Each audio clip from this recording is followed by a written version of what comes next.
एक वक्त ऐसा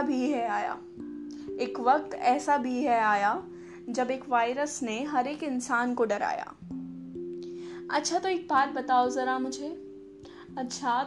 बताओ जरा मुझे अब क्यों घबरा रहे हो? क्यों अपनी जिंदगी की बख्शीश मांग रहे हो? किया भी तो तुमने ही है, तो अब क्या शिकायतें लगा रहे हो?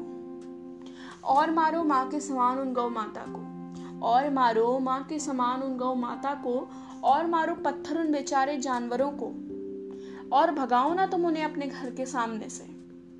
अब तुम क्यों उन्हें बुला बुला कर रोटी डाल रहे हो? काफी बदल रहे हो आजकल। मॉल्स बनाने के लिए पेड़ नहीं काट रहे हो। लगता है तुम्हारी खरीदारी अब खत्म हो चुकी है।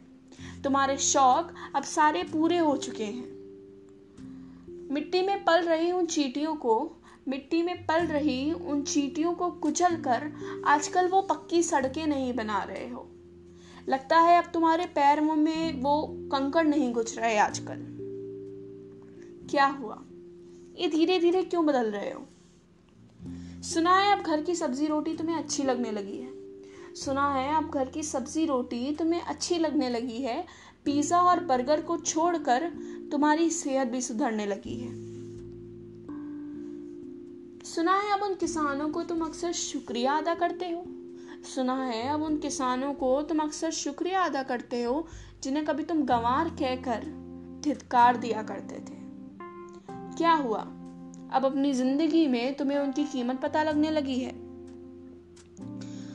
आजकल माँ की गोद में सर रखकर तुम अक्सर सो जाया करते हो। क्या हुआ? अब तुम्हारी माँ तुम्हारी जरूरत से ज्यादा तुम्हारे सुकून में बदलने लगी है। आजकल अपने घर के सहायकों को छुट्टी दी हुई है तुमने। क्या हुआ?